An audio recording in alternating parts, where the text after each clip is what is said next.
இயேசு கிறிஸ்து உங்களுடைய வாழ்க்கையில செய்ய நினைத்தது ஒரு நாளும் தடைபடாது. காலங்கள் கடந்து போகலாம், வருடங்கள் கடந்து போகலாம்.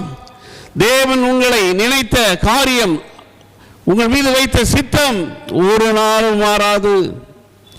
வானம் பூமி எல்லாம் மாறி போனாலும் என்னுடைய வார்த்தைகள் ஒரு நாளும் மாறாதுன்னர். Praise the Lord. ஆகையால் நேற்றும் இன்றும் என்றும் மாறாத தேவனை நாம் ஆராதிக்கிறோம். ஜீவனுள்ள தேவனை நாம் ஆராதிக்கிறோம். ஹல்லேலூயா. மனிதனுக்கு மறுவாழ்வு கொடுத்தவர், மனிதனுடைய பாவங்களை மன்னித்தவர், மனிதனுடைய வாழ்க்கையிலே மனம் திரும்புவதற்குரியான காரியங்களை நமக்காக செய்து முடித்தவர். அப்படிப்பட்ட ஆண்டவர் இன்மைக்குரிய காரியம் மாத்திரமல்ல, நித்திய ஜீவனுக்குள் பிரவேசிக்கக்கூடிய காரியத்தை நமக்கு ஆண்டவர் கொடுத்திருக்கிறார். மரண பயம் என்பது கிறிஸ்தவர்களுக்கு இருக்கக்கூடாது என்பதற்காக அந்த நித்திய ஜீவனுக்குள் நீ பிரவேசிப்பாய் என்ற வாக்குத்தத்தத்தையும் ஆண்டவராகிய இயேசு கிறிஸ்து நமக்கு கொடுத்திருக்கிறார். தன் பாவங்களை மறைக்கிறவன் வாழ்வடைய மாட்டான், அவைகளை அறிக்கை செய்து விட்டு விடுகிறவன் எவனோ இரக்கம் பெறுவான் என்று சொல்லப்பட்டிருக்கிறது. ஹல்லேலூயா. பாவம் செய்யாதவர்கள் இந்த பூமியில் யாரும் கிடையாது. ஆனாலும் மனம் திரும்ப வேண்டிய பட்சத்திலே இயேசு தம்முடைய பிள்ளைகளுக்கு உதவி செய்கிறார். எந்த சூழ்நிலையிலும் நீர் அவரிடத்திலே வந்து ஆண்டவரே என்னை மன்னியும் என்று சொன்னால் அவர் மன்னிப்பார். Praise the Lord. ஹல்லேலூயா. ஆகையால் அவருக்குள் நித்திய ஜீவனும் உண்டு.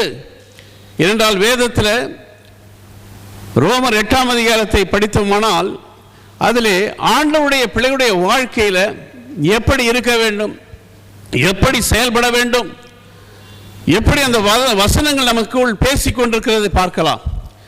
ஆனால் நம்மை உற்சாகப்படுத்தும்படிதான் தேவன் ரோமர் 8ஆம் அதிகாரம் 28ஆம் வசனத்திலிருந்து 30ஆம் வசனம் வரையிலும் அன்றியும் அவருடைய தீர்மானத்தின்படி அழைக்கப்பட்டவர்களாய் தேவனிடத்தில் அன்பு கூறுபவர்களுக்கு சகலமும் நன்மைக்கு ஏதுவாக நடந்தேறு என்று அறிந்திருக்கிறோம். ஹல்லேலூயா. நாம் அழைக்கப்பட்ட அழைப்பு, தேவன் நம்மை தெரிந்து கொள்ளக்கூடிய காரியம், அவரிடத்தில் நாம் அன்பு கூறும் பொழுது சகலமும் நமக்கு நன்மைக்கு ஏதுவாக முடித்துக் கொடுக்கிறார். அப்படியானால் தீமை வராதா? வாழ்க்கையில பிரச்சனை வராதா? வாழ்க்கையிலே சோதனை வராதா என்றால் சோதனை வரும், உபத்திரவம் உண்டு உலகத்தில். ஆனாலும் திடன் கொள்ளுங்கள், நான் உலகத்தை ஜெயித்தேன் சொன்னார். அப்ப நம்முடைய ஆண்டவர் எல்லாவித பிரச்சனைகளையும் மேற்கொண்டிருக்கிறார்.